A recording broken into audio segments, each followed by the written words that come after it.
tan amables las personas que me puedan apoyar con la frase de hoy? Se los agradecería.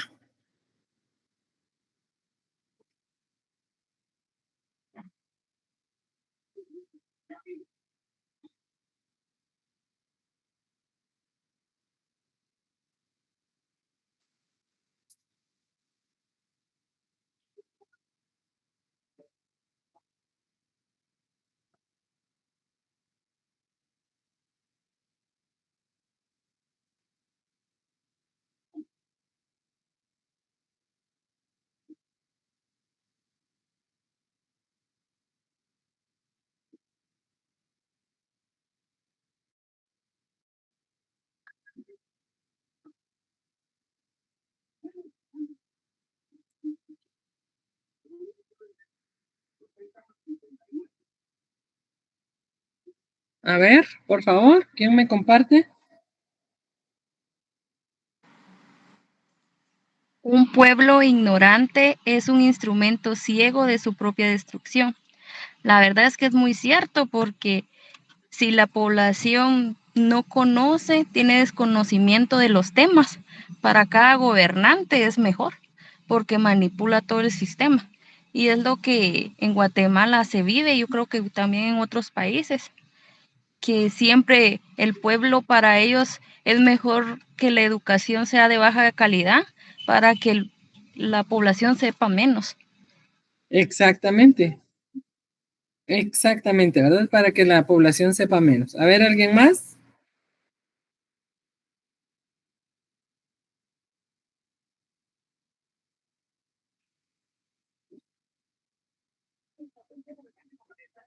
¿Otra persona que quiera apoyarnos?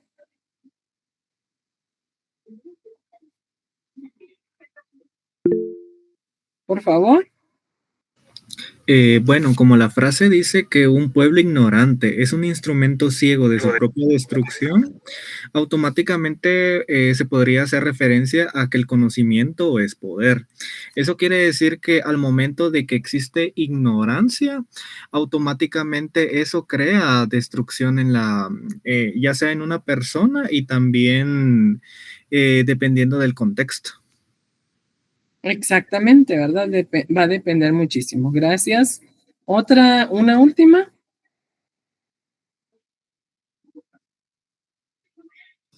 Yo creo que también es lo mismo lo que decía la compañera, de que si no hay como una población educada, no hay nadie quien como cuestione a las autoridades, incluso al elegir a las autoridades tampoco hay como mucha educación, entonces pues se elige a gente que ni siquiera está también capacitada para el puesto y entonces solo hace que la población vaya en declive y así. Ok, yo les acabo de enviar al WhatsApp un mensaje de una controversia que se dio en estos días para que veamos nosotros cuál es la forma, ¿verdad? O sea, a lo que nosotros nos exponemos al hacer una serie de denuncias y aclaraciones que en realidad no nos competen. Es lamentable. Deme un segundito. Karen, ¿estás por aquí? Sí, licenciada. Mira, yo creo que publiqué en la J en otra J.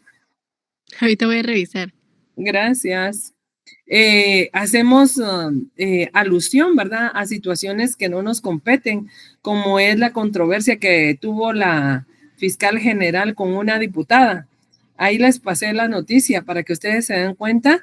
Y yo creo que sí es bueno solicitar que no se abusen de nosotros como población, pero tenemos que saber cómo solicitar nosotros el respeto. Si queremos que la gente nos respete, deberíamos de respetar, ¿verdad? Y miren, yo no soy fan de la señora del Ministerio Público, pero la respuesta que le dio fue mucho más impactante que la solicitud que hizo la diputada. Ya ni me acuerdo qué fue lo que estaba pidiendo la diputada, pero sí me recuerdo muy bien de la respuesta que le dio la del Ministerio Público y la forma de cómo se lo dijo. el solicitarle respeto. Dice que le va a pedir respeto a una persona que no tiene educación, imagínense. O sea, de verdad, hasta para eso debemos de saber hacerlo. Entonces, como estudiantes, vuelvo a repetirles, como estudiantes de derecho que somos, debemos de escuchar, pensar y de último hablar, para que no quedemos en una situación tan embarazosa como la que quedó la diputada, ¿verdad? Y ahorita estaba viendo esta noticia que dice que no solo que su papá, su mamá y todos trabajan en el Estado. Entonces, imagínense, es que estamos hablando de corrupción, ¿verdad? Como decía el viejo dicho, el que esté libre de pecado que lance la primera piedra. ¿Cómo, con qué cara voy a ir a pedirle yo algo a alguien si yo estoy haciendo uso inadecuado de la situación? Pero bueno, eso viene a la frase filosófica que nos estaba dando Simón Bolívar el día de hoy, ¿verdad? Un pueblo ignorante es un instrumento ciego de su propia destrucción. Después dicen, es que me destruyeron, estaban en contra mía. No, no necesita enemigos a veces para echarse a perder. El día de hoy vamos a hablar acerca del estructuralismo. Es una ciencia enfocada en el estudio de datos, dejado un argumento real y las relaciones entre ellos. Este busca estudiar la estructura por medio de la cual se produce el significado de una cultura. Principalmente se basa en el estudio de las normas y las reglas existentes en cualquier suceso. Por ejemplo, para que una empresa llegue a convertirse en tal, debe contar con los diferentes factores, tales como personas, materia prima, maquinaria, productos, entre otros.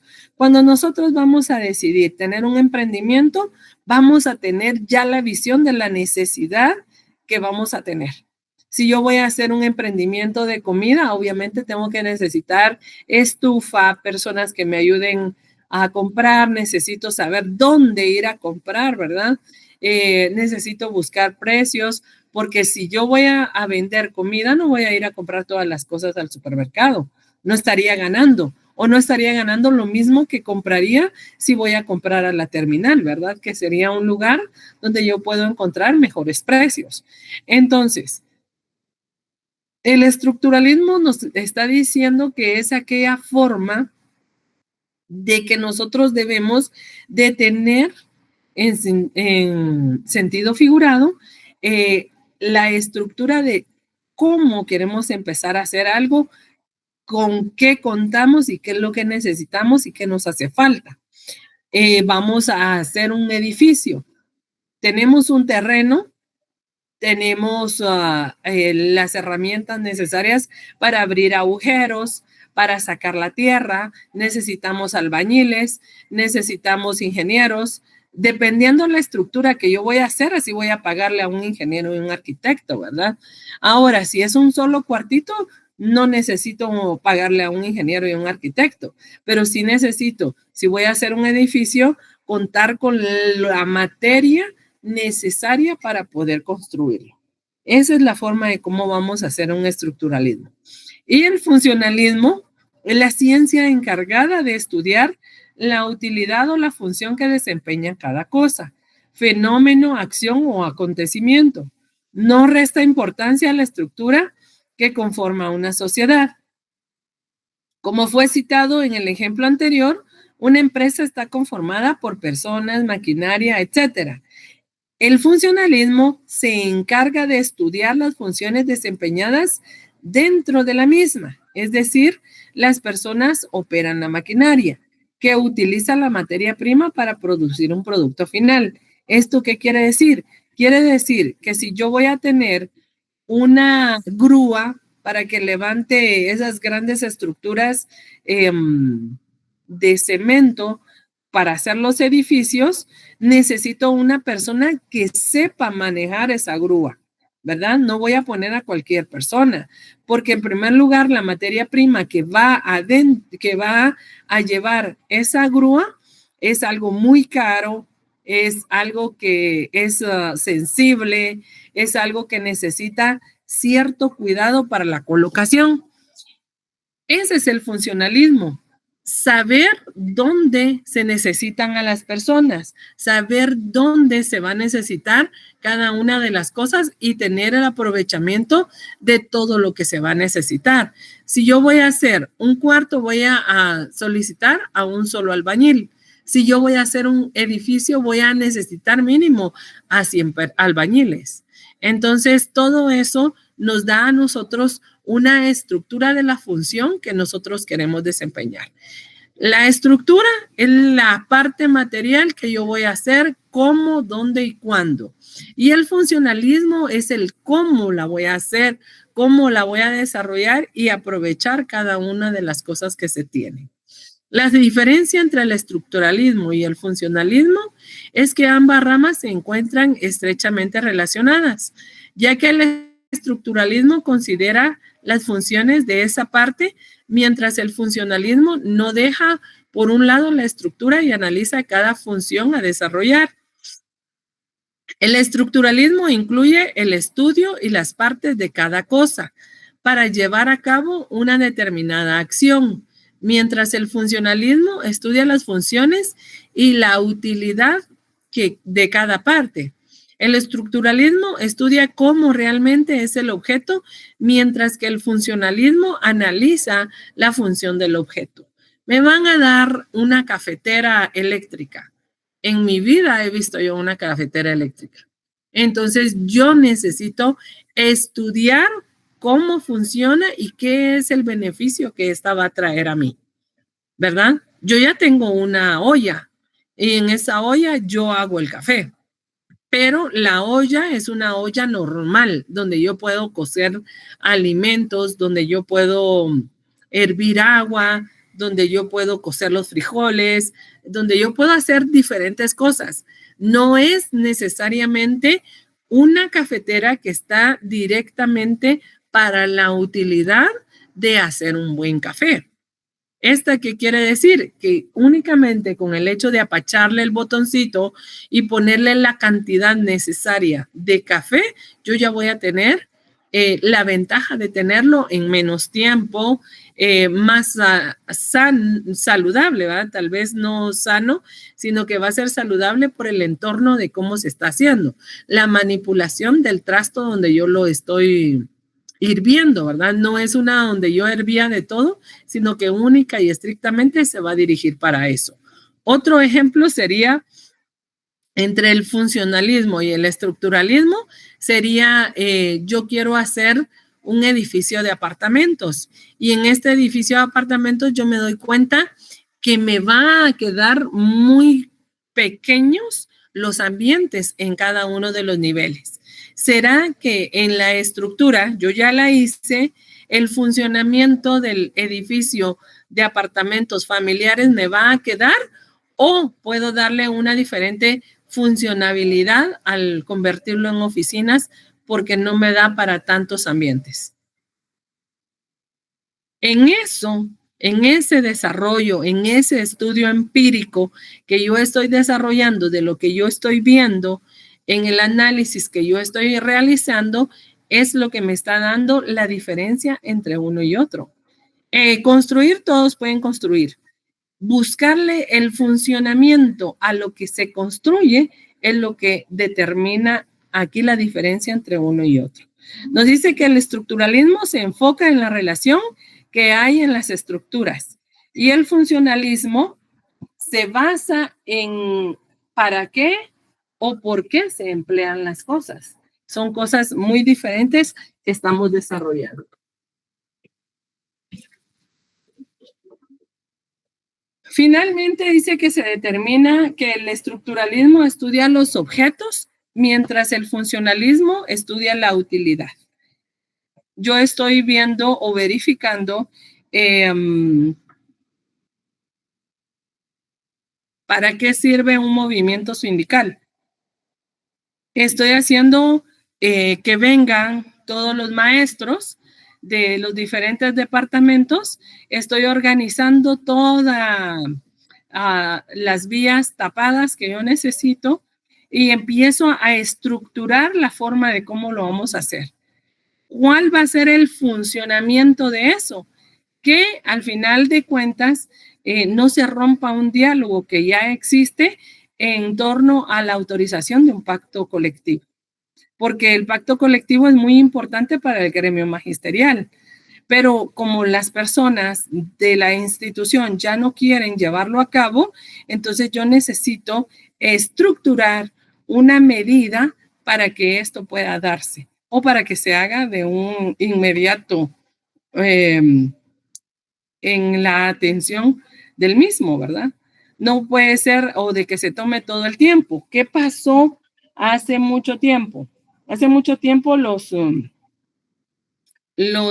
sindicalistas decían, vamos a tomar las calles y rápido empezaban las gentes a decir, bueno, no necesitamos que nos paren las carreteras, no necesitamos que hagan estos paros porque el país va perdiendo dinero, pero ahora no les importa porque en realidad lo que ingresa no han hecho el estudio del impacto económico que lleva, porque el impacto económico no solo se lo lleva a la institución, sino que se lo lleva directamente al bolsillo del empresario, ¿verdad? Que ellos son los que en realidad son los que ponen un hasta aquí en las situaciones de los paros, porque ellos son los más afectados. Esa es la diferencia que hay entre uno y otro.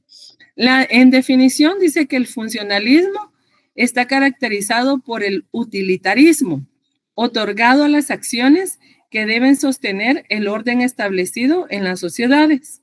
Es una corriente teórica surgida en Inglaterra en los años de 1930, en las ciencias sociales, especialmente en la sociología y también en la antropología social.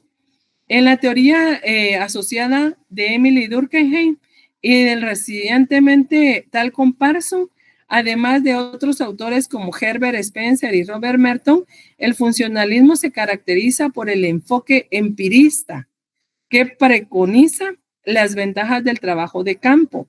En este sentido, los teóricos funcionalistas lo identifican. Esto es muy importante verificar, ¿verdad?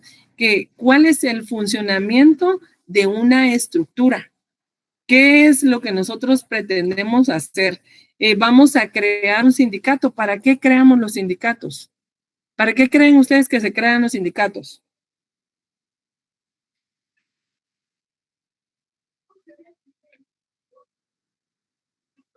A ver, alguien por ahí que esté despierto. ¿Representar a los trabajadores? Para representar a los trabajadores. ¿Y para qué los quieres representar? Para defender los derechos de los trabajadores. Exactamente, ¿verdad? Para buscar que no se vayan a violentar los derechos de los trabajadores. Para eso supuestamente están creados los sindicatos. No están creados para darles dolor de cabeza a los empresarios. Simplemente están creados para eso. Esa es una ideología. Eso es lo que se pretende en el funcionalismo, ¿verdad? Y luego dice en el estructuralismo, que es un movimiento cultural del siglo XX, que se ha desarrollado principalmente en Europa, caracterizado por un método de comprensión que toma como modelo las ciencias exactas y aplica las estructuras lógicas y matemáticas y el análisis del pensamiento y del comportamiento humano. El estructuralismo se desarrolló específicamente en el terreno de las ciencias humanas y sociales. ¿Esto qué quiere decir? Cuando nosotros vamos a hacer el movimiento, vamos directamente a lo que queremos percibir. No vamos a decir, bueno, hoy está el sindicato del magisterio, entonces mañana hacemos paro.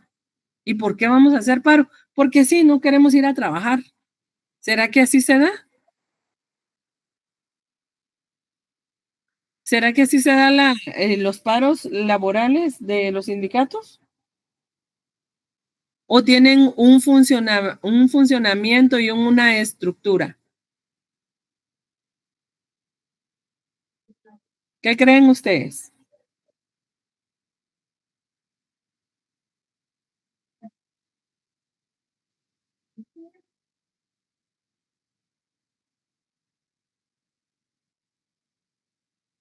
A ver,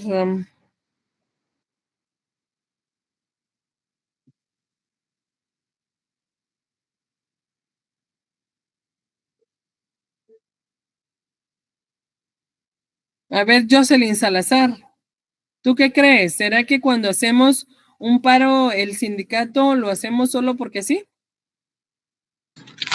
No, la verdad es que tiene una función, licenciada. Exacto, una función y una. Y también se quiere velar por lograr un objetivo, derechos, ¿verdad? Exactamente, entonces tenemos una estructura. Vamos a hacer esta estructura. ¿Cómo la vamos a hacer? La vamos a hacer de esta forma. Ustedes, los del área de Occidente, van a cerrar la carretera que está en Amatitlán. Los del área de Oriente van a cerrar la de San José del Golfo. Los de Occidente van a cerrar. Entonces, toda esa organización que se da, esa es una estructura. Y la función es el para qué lo vamos a hacer. ¿Qué estamos pretendiendo ahora como sindicato? ¿Será que queremos solicitar que nos aprueben el pacto colectivo o queremos solicitar en el caso de que se hizo un revoltijo al final de cuentas, queremos que a nuestros hijos de verdad les den educación gratuita? Y esa educación gratuita incluye que también les den buena comida. ¿Sería esa una estructura y funcionabilidad?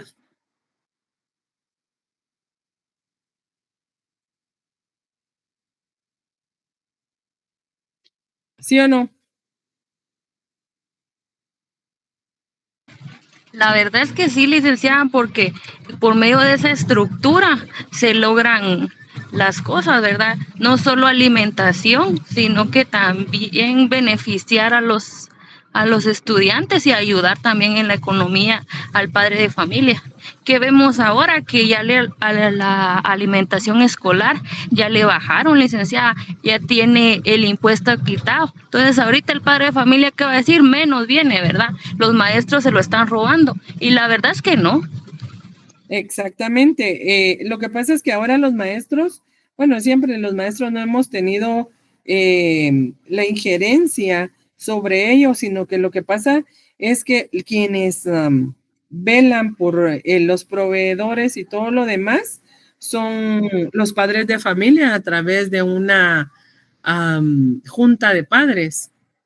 Entonces, ahí es donde se ve la diferencia. Pero como hay muchos padres de familia que nunca se han acercado a las escuelas, no tienen ni la menor idea de lo que están haciendo ni diciendo, ¿verdad?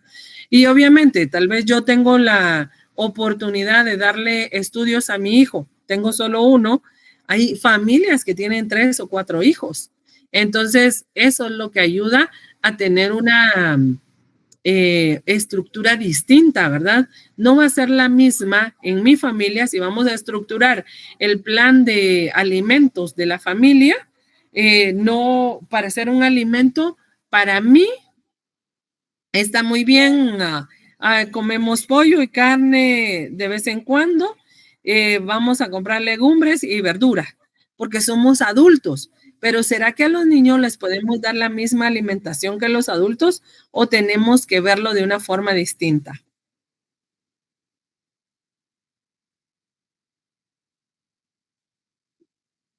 ¿Se ve igual o se ve distinto? Inclusive el ejemplo del realizar un menú para familia de comida.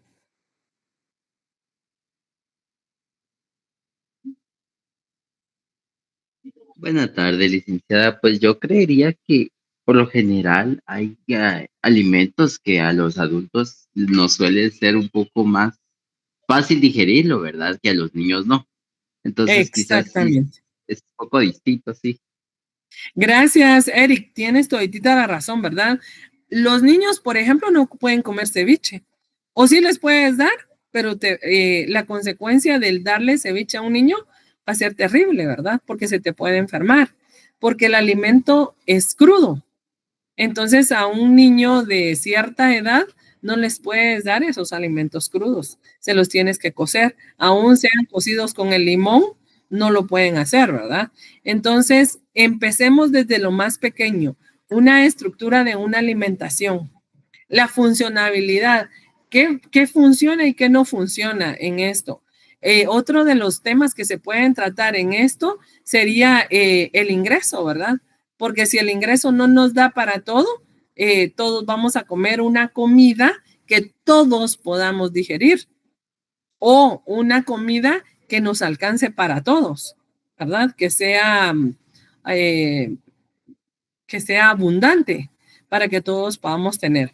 En eso sería un ejemplo muy fácil de la estructura en el área social, ¿verdad?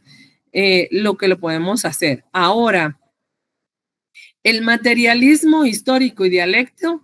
El materialismo histórico es la teoría filosófica que pretende explicar el desarrollo de la sociedad humana, estableciendo como sus causas las actividades productivas de sus integrantes. En este caso podríamos verificar cómo vamos a explicar nosotros el desarrollo de la persona humana acerca de las actividades productivas. Es, por ejemplo, la gente que trabaja en el campo o la gente de cómo trabaja cuando hay un paro.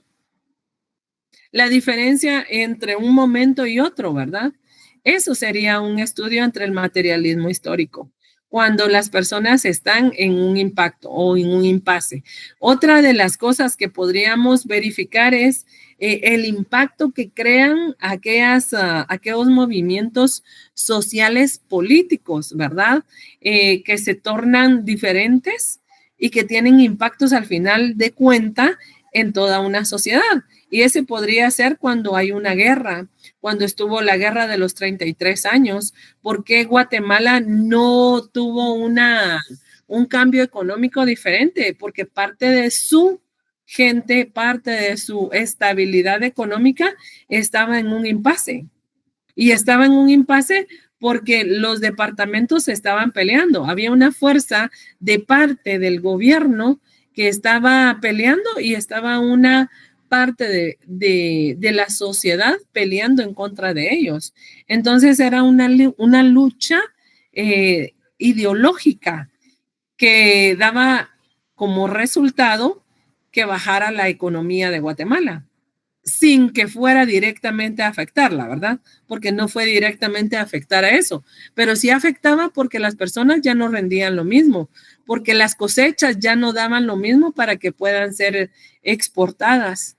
Ya no teníamos producción para Guatemala, para el consumo, teníamos que importar para poder comer.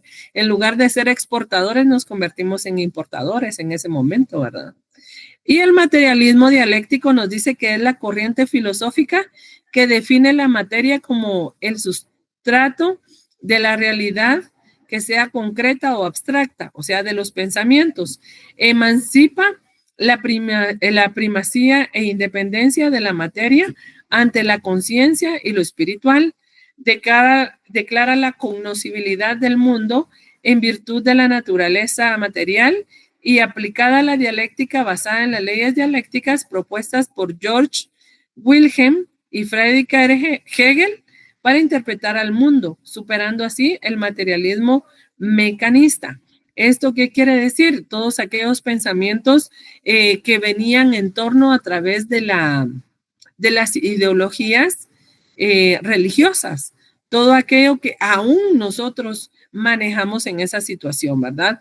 Hemos tenido bastantes cambios estamos hablando de métodos empíricos, ¿verdad? No de métodos científicos, sino que métodos empíricos, aquellos de las iglesias o los pastores que dirigen una iglesia y que cambian su estatus económico, pero el estatus de la congregación sigue siendo el mismo. Entonces, ahí ese dogmatismo que se da es un cambio estructural bastante fuerte, porque no cambian los demás, sino que cambia solo una persona. En esa estructura, en ese mecanismo dialéctico, únicamente se ve el desarrollo de una persona, no el desarrollo de toda la congregación o de toda la sociedad, ¿verdad? Y esto es un pensamiento en el desarrollo de cada una de las personas. Dice que esto tiene que ser de naturaleza material o espiritual. En el caso de la espiritualidad, es algo que siempre nos deja un mal sabor de boca cuando hacemos esta clase de estudios, ¿verdad? La estructura de la sociedad es un análisis estructural funcional que se basa en la tesis relativa de la funcionalidad de todos los hechos de la vida social, es decir, en la tesis de que todo fenómeno debe ser tomado e investigado en relación con la función que necesariamente cumple en el sistema de otros fenómenos. En este caso podríamos ver la estructura de estas personas, ¿verdad? En el caso de la diputada y en el caso de la representante del Ministerio Público. Veamos su estructura funcional, quién de las dos está incumpliendo, quién de las dos está cumpliendo, haciendo lo que le corresponde, ¿verdad? Y obviamente todo eso va a tener una funcionalidad en el entorno que cada una desarrolla. Pero si vamos a tener una estructura en la que nosotros vamos a decir, mire, usted dedíquese a sancionar las leyes que se le están proponiendo porque ellas van a dar un cambio a nuestro país. A la señora, a la otra, mire, su funcionabilidad está en que se haga justicia en Guatemala, en que todos esos casos mediáticos los convierta en un desarrollo en el que todos quedan satisfechos, pero nunca vamos a quedar todos satisfechos porque todos como seres humanos tenemos puntos de vista distintos, a menos de que sean los casos como los que vimos últimamente en el caso del doctor Maluf, en el caso de esta señorita Bonilla, en el caso de Odebrecht, en el caso de La Línea, todos esos casos que son mediáticos, que han tenido una estructura y la función no es para lo que fueron creados, porque su función era determinada. Sin embargo, ellos agarraron caminos distintos que tenían la estructura, pero no para convertirla en una realidad social, sino que en una realidad personal, porque fueron ellos los que se enriquecieron en lugar de hacer funcionar la institución para la cual fueron contratados, ¿verdad? En esta estructura social es el conjunto de interrelaciones e interacciones sociales que se llevan a cabo entre los distintos elementos de una determinada sociedad. La estructura social supone admitir que la sociedad está compuesta por una serie de elementos no estáticos y todos estos elementos no estáticos están los seres humanos. Recordemos que los seres humanos son cambiantes y los seres humanos tienen diferentes apreciaciones de las cosas que nosotros decimos. El ejemplo claro de todo esto es cuando nosotros vamos a contratar a alguien y le vamos a decir su función es, digamos, en una empresa X, su función es atender el teléfono, pasar los mensajes, dar respuestas mecanográficas de lo que se le solicita. ¿Y la persona no puede escribir a máquina? ¿Será que va a cumplir la función por la que la estamos contratando? ¿Será que la estructura va a cumplir el cometido por el cual está desarrollándose si tenemos una persona incapaz de hacerlo? ¿Se va a cumplir o no se va a cumplir?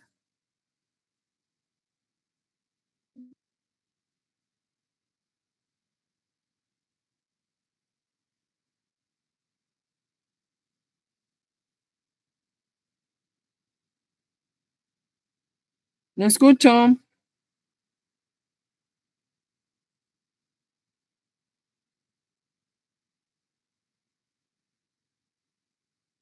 Disculpen, ¿están aquí? Licenciada, disculpe, viera que no sé si fue mi señal, pero yo la oí entrecortada, no oí el ejemplo. Ok, ¿alguien escuchó el ejemplo?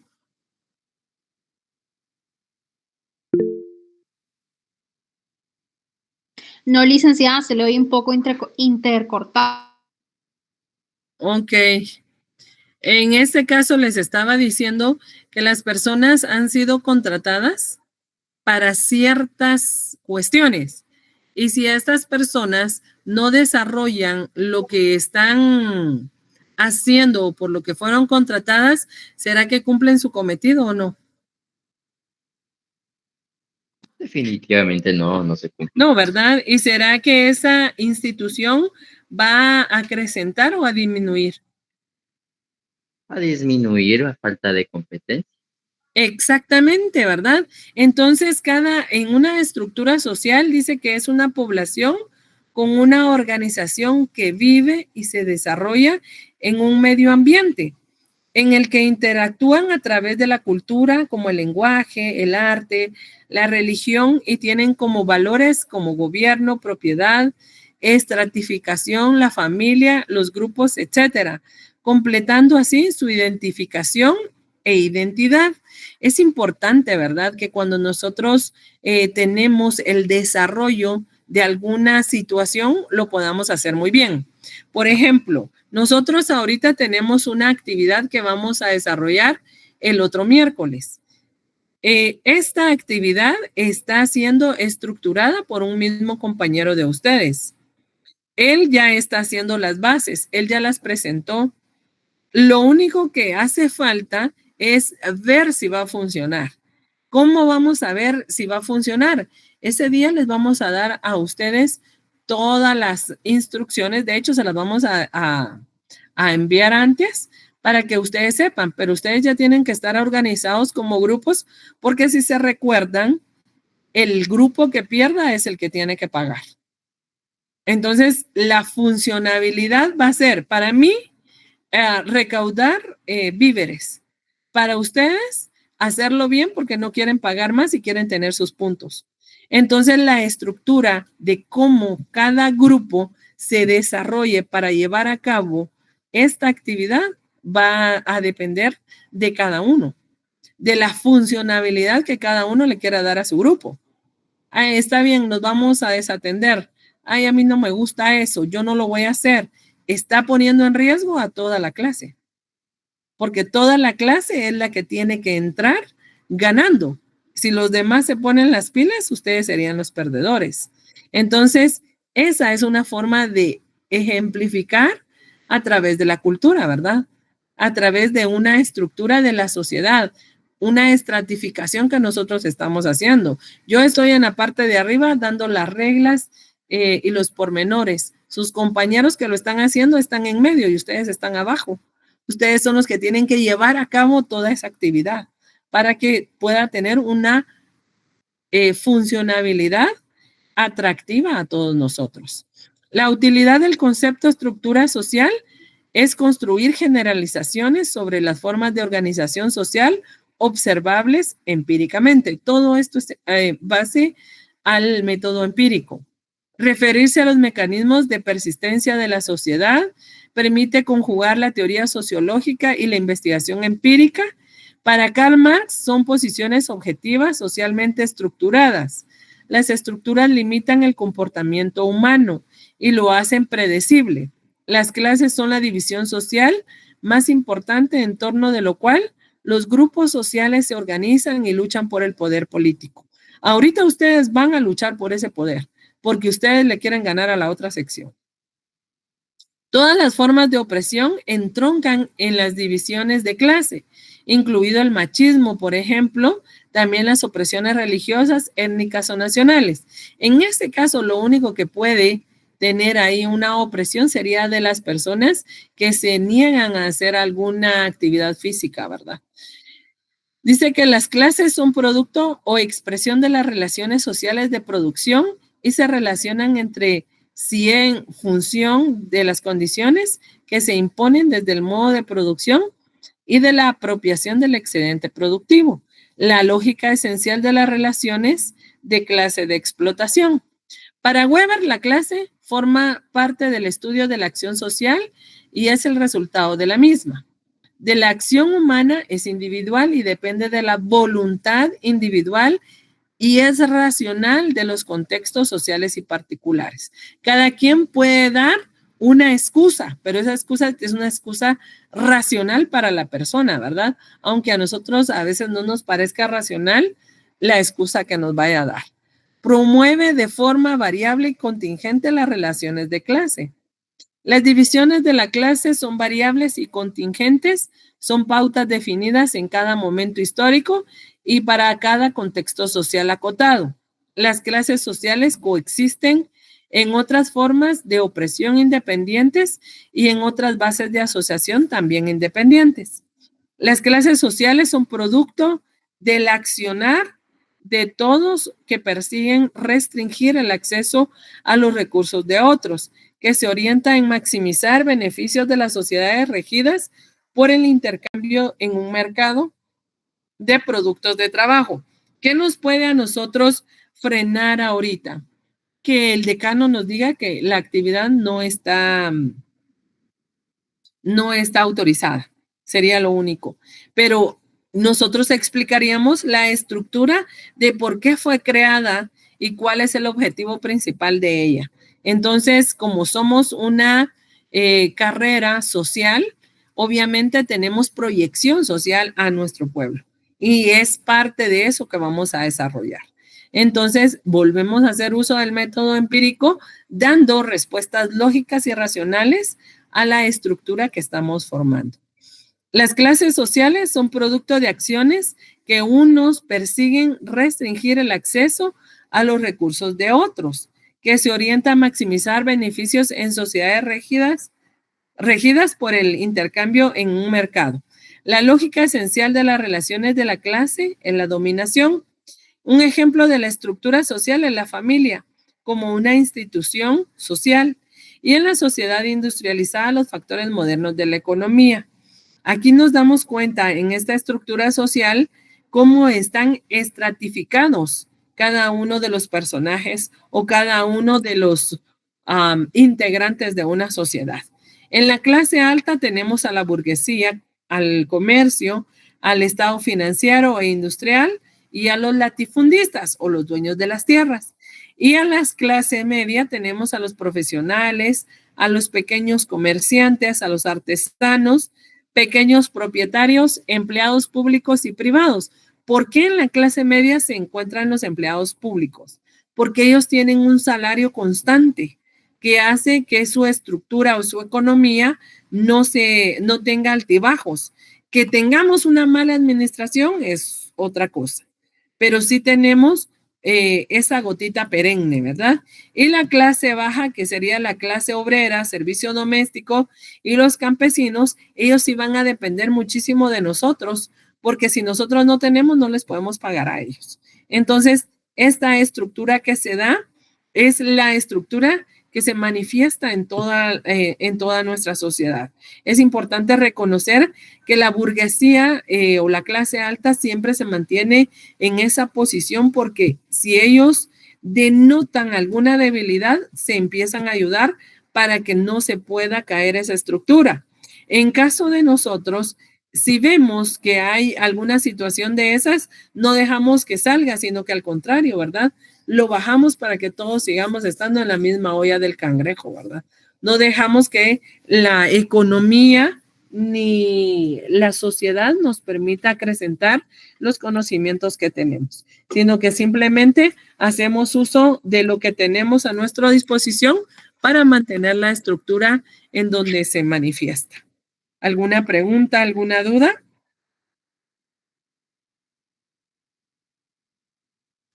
Por mi parte no, licenciada, muchas gracias.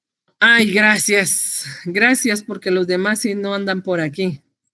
Agradezco muchísimo la atención. Nos vamos a quedar hasta aquí porque tengo que ir a la universidad y estoy algo retiradita. Entonces nos vemos el día viernes. Estas diapositivas ya se las subí para que ustedes tengan la oportunidad de leerlas. Son 5 juegos los que llevamos ahorita para que ustedes puedan tener material de estudio. Que tengan muy buenas tardes y nos vemos el día viernes.